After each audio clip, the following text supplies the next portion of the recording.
ಸಖತ್ತಾಗಿ ಬಂದಿದೆ ಕನ್ಸಿಸ್ಟೆನ್ಸಿ ನೋಡಿ, ಕಲರು ನೆಕ್ಸ್ಟ್ ಲೆವೆಲಲ್ಲಿದೆ. ಮೊಟ್ಟೆ ಗ್ರೇವಿ ಮಾತ್ರ ನೆಕ್ಸ್ಟ್ ಲೆವೆಲಲ್ಲಿದೆ. ಆಗಲೇ ಹೇಳಿದೆ ಗೀ ರೈಸ್ಗೆ ಇವತ್ತು ಒಂದು ಸ್ಪೆಷಲ್ ಕುರ್ಮಾ ಮಾಡ್ತಾರೆ ಅಂತ ಹೇಳಿ.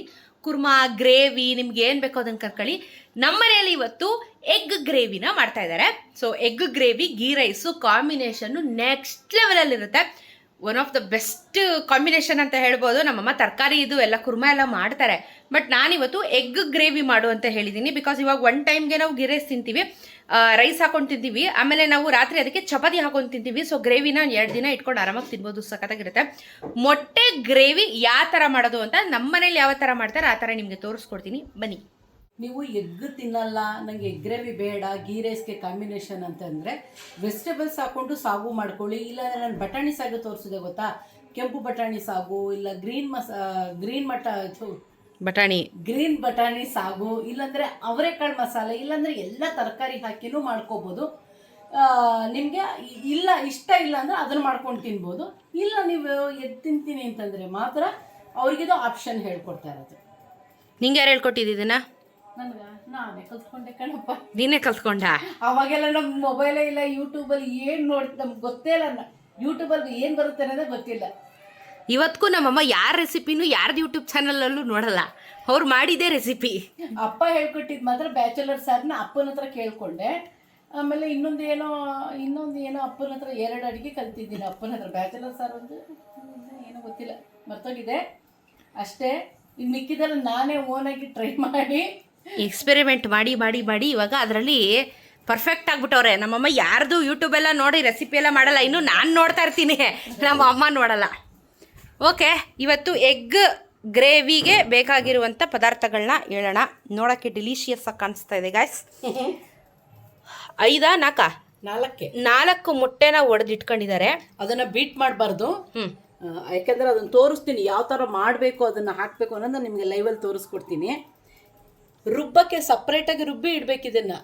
ಇದು ಸ್ವಲ್ಪ ಕೆಲಸ ಜಾಸ್ತಿ, ಯಾಕಂದರೆ ಅದು ಬಾಯಿ ಸಿಗಬಾರ್ದು. ನಮಗೆ ಸಿಗಬೇಕಾಗಿರೋದು ನಮಗೆ ಮೊಟ್ಟೆ ಸಿಗಬೇಕು, ಬಾಯಿಗೆ ಮಸಾಲೆ ಇರಬೇಕು ಹೊರತು ಇವೆಲ್ಲ ಸಿಗಬಾರ್ದು. ಈರುಳ್ಳಿ, ಟೊಮೊಟೊ ಯಾವುದೂ ಸಿಗಬಾರ್ದು. ಹಾಗಾಗಿ ಇದೆಲ್ಲ ಫೈನ್ ಪೇಸ್ಟ್ ಮಾಡ್ಕೊಳ್ತಾ ಇದ್ದೀನಿ. ಇರೋ ನಿಮಿಷ, ಫಸ್ಟ್ ನಾನು ಹೇಳ್ಬಿಡ್ತೀನಿ, ಕನ್ಫ್ಯೂಷನ್ ಆಗಿ ಹೋಗ್ತಾರೆ. ಶುಂಠಿ ಬೆಳ್ಳುಳ್ಳಿ ಪೇಸ್ಟು, ಮೊಟ್ಟೆ ನಾವು 4 ತೊಗೊಂಡಿದ್ದೀವಿ. ನಿಮ್ಗೆ ಎಷ್ಟು ಬೇಕೋ ಅಷ್ಟು ತೊಗೊಳ್ಬೋದು, ಡಿಪೆಂಡ್ ಆನ್ ನಿಮ್ಮ ಮನೆ ಎಷ್ಟು ಜನ ಇರ್ತಾರೆ ಹಂಗೆ. ಎಣ್ಣೆ, ಕರಿಬೇವು, ಚಕ್ಕೆ, ಪಲಾವ್ ಎಲೆ ಇಷ್ಟೇ ಇದೆ.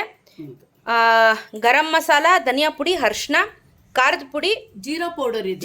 ಯಾಕಂದ್ರೆ ಧನಿಯಾ ಕಾಳಿಲ್ಲ, ಧನಿಯಾ ಕಾಳಿಲ್ಲಿದೆ. ಓಕೆ, ಹಾಗಾದ್ರೆ ಇದು ಗರಂ ಮಸಾಲೆ, ಜೀರಾ ಪೌಡರು, ಅರಿಶಿನ, ಜೀರಿಗೆ ಪುಡಿ, ಅರಿಶಿನ, ಖಾರದ ಪುಡಿ. ಇಲ್ಲಿ ಧನಿಯಾ ತಗೊಂಡಿದ್ದಾರೆ, ಗೋಡಂಬಿ, ಮೆಣಸುಕಾಳು, ತೆಂಗಿನಕಾಯಿ, ಟೊಮೊಟೊ, ಈರುಳ್ಳಿ, ಕೊತ್ತಂಬರಿ. ಟೊಮೊಟೊ, ಈರುಳ್ಳಿ ಜಾಸ್ತಿ ಕ್ವಾಂಟಿಟಿಯಲ್ಲಿದೆ. ಎಷ್ಟೆಷ್ಟು ಅಂದ್ರೆ ಇದಕ್ಕಾದ್ರೂ ನೀವು ತೆಂಗಿನಕಾಯಿನ ಟೊಮೊಟೊಗಾದ್ರೂ ಪೇಸ್ಟ್ ಮಾಡ್ಕೋಬಹುದು, ಇದಕ್ಕಾದ್ರೂ ಮಾಡ್ಕೋಬಹುದು. ಯಾವ್ದಕ್ ಬೇಕಾದ್ರೂ ಸಪ್ರೇಟಾಗಿ ಪೇಸ್ಟ್ ಮಾಡ್ಕೊಳ್ಳಿ. ಅದ್ರ ಜೊತೆ ಒಂದು ಸ್ವಲ್ಪ ಕಾಯಿನೂ ಹಾಕ್ಬಿಟ್ಟು ಮಾಡ್ಕೊಡ್ರಿ, ಸ್ವಲ್ಪ ಚೆನ್ನಾಗಿ ಬರುತ್ತೆ. ಓಕೆ, ಸೊ ಇಷ್ಟು ಇಂಗ್ರೀಡಿಯೆಂಟ್ಸ್ ಅಲ್ಲಿ ಇವಾಗ ನಮ್ಮಮ್ಮ ರುಬ್ಬೋದೇ ಮೇಯ್ನ್ ಅಮ್ಮ. ಇದು ರುಬ್ಗೊಳ ಮಸಾಲೆನೇ ಅಷ್ಟೇ ಮೇಯ್ನ್ ಇದು. ಓಕೆ, ಈಗ ರುಬ್ಬೋಣ ಬನ್ನಿ ಗಾಯ್ಸ್. ಇದು ಗಾರ್ಲಿಕ್ ಜಿಂಜರ್ ಪೇಸ್ಟ್ 2 ಮಿಕ್ಸ್ ಇರೋದು ಇದು. ಇಲ್ಲ ಬೆಳ್ಳುಳ್ಳಿ ಹಾಕೋತೀರಿ, ಶುಂಠಿ ಡೈರೆಕ್ಟ್ ಆಗಿ ಹಾಕೊಳ್ತೀನಿ ಅಂದ್ರೆ ತೊಳೆದ್ಬಿಟ್ಟು ಹೆಚ್ಚಿಬಿಟ್ಟು ಅದನ್ನು ಹಾಕೊಳ್ಳಿ. ನಿಮ್ಗೆ ಯಾವ ತರ ಮಸಾಲೆ ಬೇಕು ಅಂತ. ನಾನು ಈ ಸ್ಪೂನಲ್ಲಿ ಫುಲ್ 1 ಸ್ಪೂನ್ ಹಾಕೊಂಡಿದ್ದೀನಿ. ಶುಂಠಿ ಬೆಳ್ಳುಳ್ಳಿ ಪೇಸ್ಟ್ 1 ಸ್ಪೂನ್ ಬೇಕು. ಎಲ್ಲ ಮಸಾಲೆಗಳು ಇಲ್ಲಿದಾವೆ. ಇವಾಗ ನನಗೆ ಹುರಿದು ಮಿಕ್ಸಿಲಿ ಹಾಕೊಳ್ಳೋದನ್ನು ತೋರಿಸ್ಕೊಡ್ತೀನಿ. ಹಾಗೆ ಹಸಿ ಈರುಳ್ಳಿ, ಹಸಿ ಟೊಮೊಟೊನ, ತೆಂಗಿನಕಾಯಿನ ಹೇಗೆ ರುಬ್ಬೋದು ಅಂತಲೂ ತೋರಿಸ್ಕೊಡ್ತೀನಿ. ಈರುಳ್ಳಿ ತೊಗೊಂಡಿದ್ದೀನಿ. ಇವಾಗ ಸ್ವಲ್ಪ ನೀರು ಹಾಕ್ಕೊಂಡು ರುಬ್ಬೇಕು. ಅಲ್ಲಮ್ಮ, ಟೊಮೊಟೊ, ಈರುಳ್ಳಿ ಎಲ್ಲ ಒಟ್ಟಿಗೆ ರುಬ್ಬಿಟ್ರೆ ಏನಾಗೋಯ್ತದಮ್ಮ? ಇಲ್ಲ, ಆ ಕುದಿಯೋ ಟೈಮ್ನಲ್ಲಿ ಪ್ರೊಸೀಜರ್ ನೋಡ್ಕೊಳ್ಳಿ. ಆ ಫ್ಲೇವರ್ಗಳು ತುಂಬ ಚೆನ್ನಾಗಿ ಬಿಡ್ತಾ ಇರುತ್ತೆ. ಒಟ್ಟಿಗೆ ಹಾಕಿ ರುಬ್ಬಿದ್ರೆ ಅದೊಂಥರ ಮಸಾಲೆ ಆಗಿಬಿಡುತ್ತೆ. ಇದು ಸಪ್ರೇಟಾಗೆ ಮಾಡ್ಕೋಬೇಕು. ಯಾಕಂದರೆ ಕೇಳಿಸ್ಕೊ, ನಾನು ಟೊಮೊಟೊ ಸಿಪ್ಪೆ ತೆಗ್ದಿಲ್ಲ ಅಂದಾಗ ನಾನೇನು ಮಾಡ್ತೀನಿ, ಟೊಮೊಟೊ ಪ್ಯೂರಿ ಮಾಡ್ಕೊಂಡಾಗ ಸೋಸ್ಕೋತೀನಿ. ನಾನು ಟೊಮೊಟೊನ ಬೀಜ, ಸಿಪ್ಪೆ ಎಲ್ಲ ಹೊರಟೋಗುತ್ತೆ. ಆವಾಗ ಅದು ಪ್ಯೂರಿ ಅಂತ ಹೇಳ್ತಾರೆ. ಈರುಳ್ಳಿನೇನಿಲ್ಲ, ಸಿಪ್ಪೆ ತೆಗ್ದಿದ್ದೀನಿ, ಹಾಗೆ ಡೈರೆಕ್ಟಾಗಿ ಮಾಡ್ಕೊಳ್ಳೋದು. ಕೆಲವೊಂದು ಲಾಜಿಕ್ ಇದೆ, ಅದಕ್ಕೋಸ್ಕರ ಭಾರಿ ಕೆಲಸ. ಒಂದು ಅರ್ಧ ಗಂಟೆ ರೆಡಿ ಮಾಡ್ಕೋಬೇಕು. ಕೆಲಸ ಜಾಸ್ತಿ, ಐಟಮು ಜಾಸ್ತಿ, ಹಂಗೆ ಬಾಯಿಗೆ ರುಚಿನೂ ಜಾಸ್ತಿಯಾಗಿರುತ್ತೆ. ನೋಡಿ ಬನ್ನಿ ತೋರಿಸ್ಕೊಡ್ತೀನಿ. ಇವಾಗ ರುಬ್ಬಿ ಇವಾಗ ಸಪ್ರೇಟಾಗಿ ಇಟ್ಕೋತೀನಿ. ಫಸ್ಟ್ ಈರುಳ್ಳಿ ಹಾಕೊಂಡಿದ್ದೀನಿ, ಹಾಗೆ ರುಬ್ಬೋತೀನಿ. ನೀರು ಹಾಕೊಳ್ಳಲ್ಲ, ಯಾಕಂದರೆ ಅದು ನೀರಿನ ಅಂಶ ಜಾಸ್ತಿ ಇರೋದ್ರಿಂದ ಫಸ್ಟ್ ಹಾಗೆ ಗ್ಲಾಸ್ ನೀರಷ್ಟೇ. ನೀರು ಹಾಕೊಂಡು ಚೆನ್ನಾಗಿ ಪೇಸ್ಟ್ ಮಾಡ್ಕೊಳ್ಳಿ, ನುಣ್ಣಗೆ ಪೇಸ್ಟ್. ಲೈಟಾಗಿ ಬೇಬಿ ಪಿಂಕ್ ಬರುತ್ತೆ, ಬೇಬಿ ಪಿಂಕ್ ಲೈಟಾಗಿ ಕಲರ್ ಚೇಂಜ್ ಆಗುತ್ತೆ. ಅಂದರೆ ಜಾಸ್ತಿ ಹೊತ್ತು ಇಟ್ಕೋಬಾರ್ದು, ಇವನ್ನೆಲ್ಲ ಬೇಗ ರುಬ್ಬಿ ಬೇಗ ಕುಕ್ಕಿಂಗ್ ಶುರು ಮಾಡಬೇಕು. ಎಷ್ಟು ಟೊಮೊಟೊ? 4 ಟೊಮೊಟೊ ತೊಗೊಂಡಿದ್ದೀನಿ, ಇದು ಅರ್ಧ ಹೆಚ್ಚಿರೋದು ಅದರಲ್ಲಿದೆ. 4 ಟೊಮೊಟೊ. ಅವ್ರ ಮನೇಲಿ ಹುಳಿ ಟೊಮೊಟೊನ ಆ್ಯಪಲ್ ಟೊಮೊಟೊನ ನೋಡಿಕೊಂಡು ಹಾಕೊಳ್ಳೋಕೆ ಹೇಳಿ, ಯಾಕಂದರೆ ಇದಕ್ಕೆ ಹುಣ್ಸೆಹಣ್ಣು ಹಾಕಲ್ಲ, ಅದಕ್ಕೋಸ್ಕರ ಟೊಮೊಟೊನೇ. ಇದನ್ನು ನಾನು ಸೋಸ್ಕೋತೀನಿ ಅದೇ ರುಬ್ಬಿರೋ ಜಾರಲ್ಲೇನೆ ವಾಪಸ್. ಕಾಯಿ ಇದೆ, ಕಾಯಿನ ಸ್ವಲ್ಪ ಹೆಚ್ಚಿ ಹಾಕ್ಕೋತೀನಿ, ಹಾಕ್ಕೋತಾ ಇದ್ದೀನಿ. ಸ್ವಲ್ಪ ಗಟ್ಟಿ ಬರಲಿ. ನಮ್ಮಲ್ಲಿ ಕಾಯಿ ಬಳಿಕೆ ತುಂಬ ಜಾಸ್ತಿ ಮಾಡ್ತೀವಿ, ವಿಪರೀತ ತಿಂತೀವಮ್ಮ. ತುಂಬ ಒಳ್ಳೆಯದು ಸ್ಕಿನ್ಗೆ, ಶೈನಿಂಗ್ ಬರುತ್ತೆ, ಪಿಂಪಲ್ ಬರಲ್ಲ, ಫ್ಯಾಟ್ ಇರಲ್ಲ, ಮೈನು ಫ್ಯಾಟ್ ಬರೋದಿಲ್ಲ. ಹಾಗೆ ಆಮೇಲೆ ನೀವು ದಪ್ಪ ಇದ್ದೀರಾ ಅಂತ ಕೇಳಬೇಡಿ, ನಾವು ಕಂಟ್ರೋಲ್ ಆಗಿದ್ದೀವಿ. ಇವಾಗ ಫಸ್ಟ್ ಹಾಗೆ ರುಬ್ಕೊಳ್ಳೋಣ, ಯಾಕಂದರೆ ಟೊಮೊಟೊದಲ್ಲಿ ನೀರು ಇರುತ್ತಲ್ವ, ಹಾಗೆ ರುಬ್ಕೊಂಡು ಆಮೇಲೆ ಸ್ವಲ್ಪ ನೀರು ಹಾಕಿ ಪೇಸ್ಟ್ ಮಾಡ್ಕೊಳ್ತೀನಿ. ರುಬ್ಕೊಂಡಿದ್ದೀನಿ. ಯಾಕಮ್ಮ ಸೋಸ್ಕೋಬೇಕು?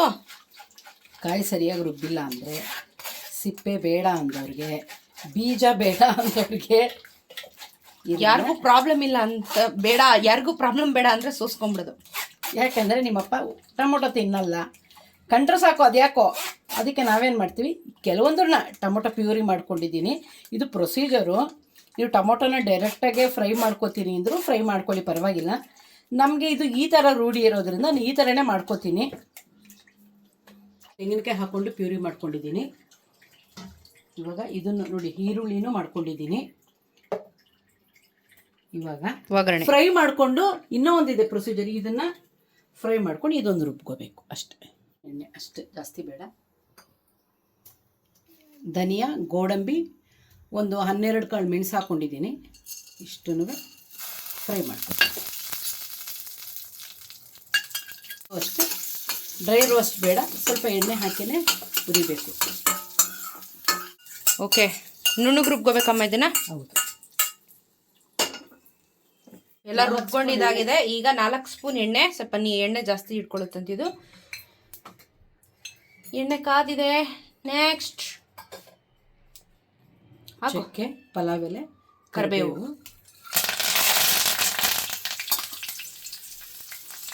ಸ್ವಲ್ಪ ನೀರು ಹಾಕಿ ರುಬ್ಕೊಂಡ್ರು ನಮ್ಮಮ್ಮ, ಯಾಕಂದ್ರೆ ಅದು ಫುಲ್ ನೀಟಾಗಿ ಪೇಸ್ಟ್ ಆಗುತ್ತೆ. ಹೌದು, ಇಲ್ಲಾಂದ್ರೆ ಕಾಯಿನೂ ಹಾಕೊಂಡು ರುಬ್ತಿದ್ದೀನಲ್ಲ, ಇದ್ರ ಜೊತೆಗೇನೆ ಕಾಯಿ ಹಾಕೊಂಡು ರುಬ್ಬಿದ್ರು ಓಕೆ ಫೈನ್. ಬೇಯ್ತಾ ಇದೆ, ಫ್ರೈ ಆಗ್ತಾ ಇದೆ. ಆಗಲಿ. ಧನಿಯಾ, ಮೆಣಸು, ಗೋಡಂಬಿ 3 ರುಬ್ಕೊಂಡಿದ್ದೀನಿ. ಈಗ ಚೆನ್ನಾಗಿ ಫ್ರೈ ಆಗಿದೆ. ಇವಾಗ ಹಾಕೋತೀನಿ ಇದಕ್ಕೆ.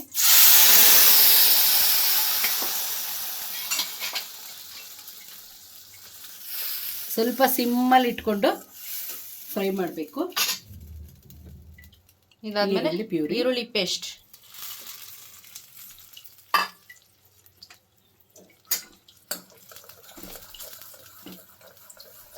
ಎಲ್ಲ ನೀಟಾಗಿ ಬ್ಲೆಂಡ್ ಆಗಬೇಕದು. ದೊಡ್ಡ ಸೋಟಲ್ಲಿ ಮಾಡೋದು, ಯಾಕೆ ಚಮಚಲ್ಲಿ ಅಲ್ಲಾಡಿಸ್ತಿದ್ಯಾ? ಈಗ ಟೊಮೊಟೊ ಮತ್ತು ಕಾಯಿ ರುಬ್ಕೊಂಡಿದ್ದು ಹಾಕೊಳ್ಳೋದು. ರುಚಿಗೆ ತಕ್ಕಷ್ಟು ಉಪ್ಪು, ಬಿಕಾಸ್ ಯಾವುದಕ್ಕೂ ಉಪ್ಪು ಹಾಕಿರಲಿಲ್ಲ, ಇವಾಗ ಉಪ್ಪು ಹಾಕೊಳ್ಳಿ. ಇನ್ನು ಕುದಿ ಬರಬೇಕು. ಕುದಿ ಬಂದಮೇಲೆ ಈ ಮಸಾಲ ಐಟಮ್ಗಳನ್ನೆಲ್ಲ ಹಾಕೊಳ್ಳೋದು. ಬರ್ತಾ ಇದೆ ಕುದಿ, ಕಲಕಿ ಕಲಕಿ.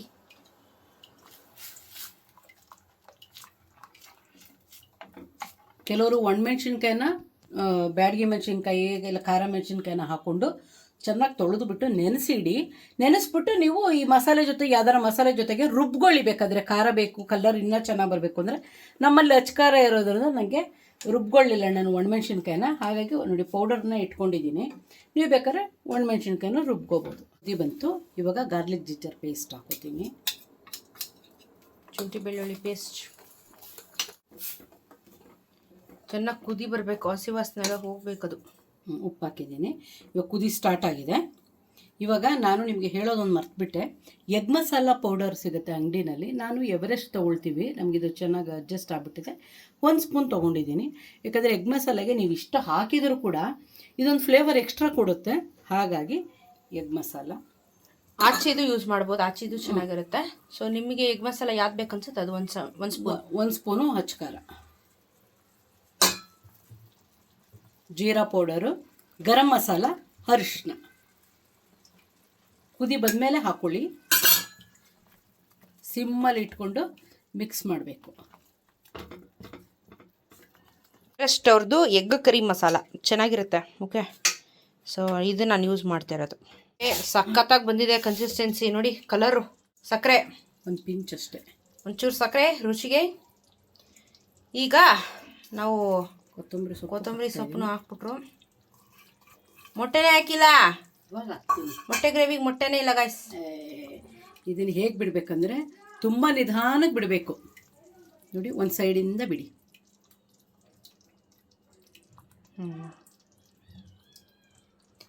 ಈಗ ಇದನ್ನು ಅಲ್ಲಾಡಿಸ್ಬಾರ್ದು, ಹಾಗೆ ಒಂದು ನಿಮಿಷ ಬಿಡಬೇಕು. ಅದೊಂಥರ ದೋಸೆ ಥರ ಮೇಲ್ಗಡೆ ಬರುತ್ತೆ. ಆಮೇಲೆ ಯಾಕಂದರೆ ಫುಲ್ಲು ನಾವು ಫ್ರೈ ಮಾಡಿಬಿಟ್ರೆ ಚೆನ್ನಾಗಿ ಬರಲ್ಲ. ಅದು ಇಷ್ಟಿಷ್ಟಾಗಲ್ಲ ಚೆನ್ನಾಗಿ ಬರುತ್ತೆ, ಆಮ್ಲೆಟ್ ಥರ ಬರುತ್ತೆ. ಇವಾಗ ಹಾಗೆ ಬಿಡಬೇಕು, ಸಿಮ್ಮಲ್ಲಿ ಇಟ್ಟು. ನಂಗೆ ಆಗಲೇ ಬಾಯಲ್ಲಿ ನೀರು ಬರ್ತಾಯಿದೆ, ಗಮ್ಮಂತಿದೆ. ಹೌದು, ಇದು ಫಸ್ಟು ಕುದಿ ಬರಲಿ. ಮೊಟ್ಟೆ ಸ್ವಲ್ಪ ಬೇಯಬೇಕು, ಆಮೇಲೆ ಮೇಲೆ ಬರುತ್ತದು. ಹಾಂ, ಆಮೇಲೆ ಮಿಕ್ಸ್ ಮಾಡ್ಬೇಕು. ಇವಾಗ ಮಿಕ್ಸ್ ಮಾಡಿಬಿಟ್ರೆ ಫುಲ್ ಹಸೆ ಆಗ್ಬಿಡುತ್ತದು. ಅದಕ್ಕೋಸ್ಕರ ನಾನು ಫಸ್ಟು ಕೊತ್ತಂಬರಿ ಸೊಪ್ಪನ್ನು ಮಿಕ್ಸ್ ಮಾಡಿದ್ದು, ಆಮೇಲೆ ಮೊಟ್ಟೆ ಬಿಟ್ಟೆ. ಫೈನಲ್ ಆಗಿ ಬಿಡಬೇಕು, ನಿಧಾನಕ್ಕೆ ಅದು ಸೇರ್ಕೊಳ್ಳೋ ತನಕ ಹಾಗೆ ಇರಬೇಕು.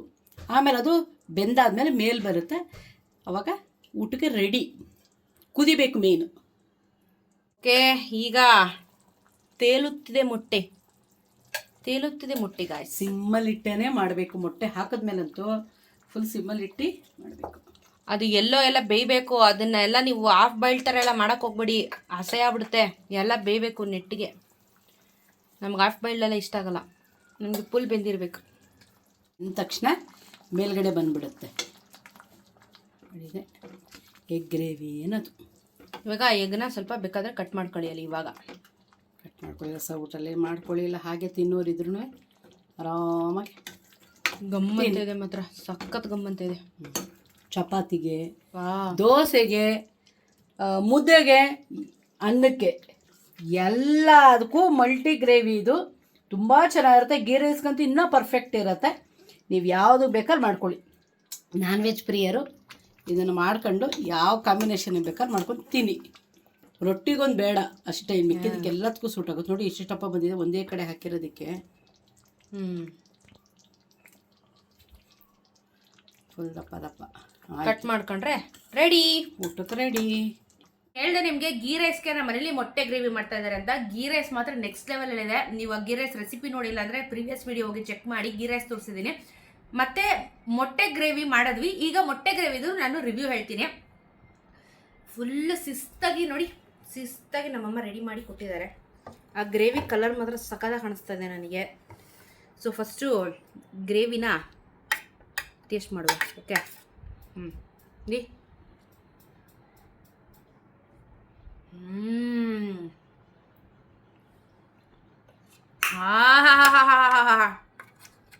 ಮೊಟ್ಟೆ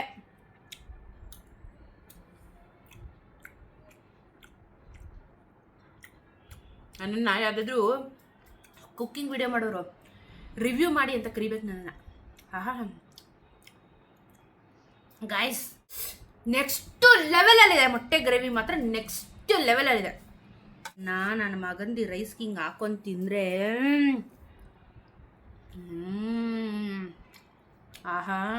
ತಿನ್ಬಿಟ್ಟು ಚೆನ್ನಾಗಿ ಮಲಿಗಳು ಹಿಂದೆ ಬರ್ತದೆ. ಮೊಟ್ಟೆ ಗ್ರೇವಿ ತಲೆಯಿಂದ ಕಾಲ್ವರೆಗೂ ಎಲ್ಲ ನರಗಳು ಆ್ಯಕ್ಟಿವೇಟ್ ಆಗೋಯ್ತು ನನಗೆ. ಉಪ್ಪು, ಹುಳಿ, ಖಾರ ಸಕ್ಕತ್ತಾಗಿದೆ. ಒಂದು ಚೂರು ಹಸಿ ವಾಸನೆ ಇಲ್ಲ, ಪರ್ಫೆಕ್ಟಾಗಿ ಬ್ಲೆಂಡ್ ಆಗಿದೆ, ಒಳ್ಳೆ ಫ್ಲೇವರ್ ಕೊಡ್ತಾ ಇದೆ. ನಾನು ಇದಕ್ಕೆ ಸಂಜೆ ಚಪಾತಿ ಮಾಡಿಸ್ಕೊಂಡು ತಿಂತಾ ಇದ್ದೀನಿ. ಸಕ್ಕತ್ತಾಗಿದೆ. ಅಲ್ಟಿಮೇಟ್ ಗೀ ರೈಸ್ ಮೊಟ್ಟೆ gravy, ultimate super duper recipe. ನೀವು ಟ್ರೈ ಮಾಡಲೇಬೇಕು, ಕಮೆಂಟಲ್ಲಿ ತಿಳಿಸಲೇಬೇಕು.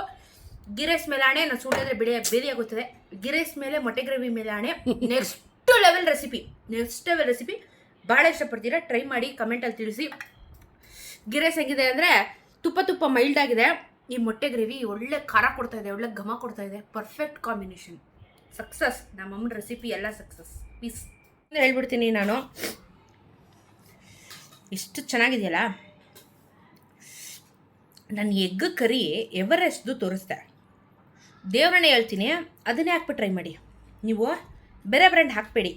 ಅವಾಗ ನಾನು ಏನು ಈ ಫ್ಲೇವರ್ನ ಆನಂದಿಸಿ ಇಷ್ಟೊಂದು ಚೆನ್ನಾಗಿದೆ ಅಂತ ಹೇಳಿ ನಾನು ಆ ಫೀಲ್ಸ್ನ ಕೊಟ್ಟು ಅಚ್ಚುಕಟ್ಟಾಗಿ ಊಟ ಮಾಡ್ತಾಯಿದ್ದೀನಿ. ಆ ಫೀಲ್ಸು ಬಹುಶಃ ನಿಮಗೆ ವೇರಿಯೇಷನ್ ಆಗುತ್ತೆ. ಆವಾಗ ನೀವು ಏನಪ್ಪ ಇದು ಅಂತ ಅಂದ್ಕೊಳ್ಳೋದು ಇದೆಲ್ಲ ಬೇಡ. Trust me, Everest egg curry masala ನಾನು ಏನು ತೋರಿಸಿದ್ದೀನಿ ಅದನ್ನು ತೊಗೊಂಬನ್ನಿ. ಅದೇನು 30 ರೂಪಾಯಿ ಪ್ಯಾಕೆಟ್ ಅಷ್ಟೇ. ಅದು ನೆಕ್ಸ್ಟ್ ಲೆವೆಲಲ್ಲಿದೆ. ನಮ್ಮಮ್ಮನ ಕೈ ಅಡುಗೆ ದೃಷ್ಟಿ ಮಾಡೋದು ಬೇಡ. ನೀವು ಆಚೆ ಹಾಕಿದ್ರೆ ಬಹುಶಃ ಫ್ಲೇವರ್ ಚೇಂಜ್ ಆಗುತ್ತೆ, ಅಥವಾ ಬೇರೆ ಯೂಸ್ ಮಾಡಿದ್ರೆ ಮತ್ತೆ ಫ್ಲೇವರ್ ಚೇಂಜ್ ಆಗುತ್ತೆ. ಎವರೆಸ್ಟ್ ಎಗ್ ಕರಿ ಮಸಾಲ ಏನು ಹಾಕಿದ್ದೀವಲ್ಲ, ಒಂದು ಒಳ್ಳೆ ರಿಚ್ನೆಸ್ನ ಕೊಡ್ತಾ ಇದೆ. ಆ ಫ್ಲೇವರ್ನ ನೆನೆಸ್ಕೋಬೇಕು, 2-3 ಅವರ್ ನೆನೆಸ್ಕೋಬೇಕು ನೀವು ಬಾಯಲ್ಲಿ, ಅಂಥ ಒಳ್ಳೆ ಫ್ಲೇವರ್ ಕೊಡ್ತಾ ಇದೆ. ಹಂಗಂತ ಅದಕ್ಕೆ ಟೇಸ್ಟಿಂಗ್ ಪೌಡ್ರ್ ಹಾಕಿರ್ತಾರೆ, ಅದು ಇದು ಅಂತ ಪ್ರಿಸರ್ವೇಟಿವ್ಸ್ ಹಾಕಿರ್ತಾರೆ ಅನ್ನೋ ಮ್ಯಾಟ್ರ್ ಅಲ್ಲ. ಒಂದೊಂದು ಐಟಮ್ಗಳಲ್ಲಿ ಒಂದೊಂದು ಎನ್ಹಾನ್ಸ್ ಇರುತ್ತೆ. ಸೊ ಎನ್ಹಾನ್ಸು ನನಗೆ ಎವರೆಸ್ಟ್ ಎಗ್ ಕರಿಯಲ್ಲಿ ಸಿಕ್ಕಿದೆ. ದಯವಿಟ್ಟು ಇದನ್ನೊಂದನ್ನು ತೊಗೊಂಡು ನೀವು ಮಾಡಿ, ಓಕೆನಾ? ಆಚೆ ಹಾಕೋಕೆ ಹೋಗ್ಬೇಡಿ, ತುಂಬ ಫ್ಲೇವರ್ ಚೇಂಜ್ ಆಗುತ್ತೆ. ನಾನು ಹೇಳಿರೋದನ್ನೇ ಹಾಕಿರೋದನ್ನೇ ತೋರಿಸಿ ಟ್ರೈ ಮಾಡಿ, ತುಂಬ ಚೆನ್ನಾಗಿರುತ್ತೆ. ನಮ್ಮಮ್ಮಗೆ ನೆಲದ ಮೇಲೆ ಕುತ್ಕೊಂಡು ತಿನ್ನಬೇಕು, ಇಲ್ಲಾಂದರೆ ಸಮಾಧಾನ ಆಗಲ್ಲ ಅವ್ರಿಗೆ. ನನಗೆ ಅಡುಗೆ ಮೇಲೆ ನಿಂತಿರ್ತೀನಮ್ಮ, ಕಾಲು ಜೋಬ್ ಮಾಡ್ಕೊಳುತ್ತೆ, ವಯಸ್ಸಾಯಿತು. ನನಗೇನೇ ಆಗಿರಲಿ, ನೀನು ಎಲ್ಲೇ ಕರ್ಕೊಂಡೋಗು, ಊಟ ಮಾಡೋದಕ್ಕೆ ಚಕ್ಕಲ್ ಬಟ್ಟೆ ಹಾಕ್ಕೊಂಡು ಕ್ಲೀನಾಗಿ ಕೂತ್ಕೊಂಡು ಊಟ ಮಾಡ್ತೀನಿ. ಹೋಟ್ಲಿಗೆ ಕರ್ಕೊಂಡೋಗ್ರಿ, ಎಲ್ಲಾರ ಕರ್ಕೊಂಡೋಗಿ, ನನಗೆ ಈ ಒಂಥರ ನೆಮ್ಮದಿ, ಆರಾಮ ಅನ್ಸುತ್ತೆ ಚಕ್ಕಲ್ ಬಟ್ಟೆ ಹಾಕ್ಕೊಂಡು ಊಟ ಮಾಡಿದ್ರೆ.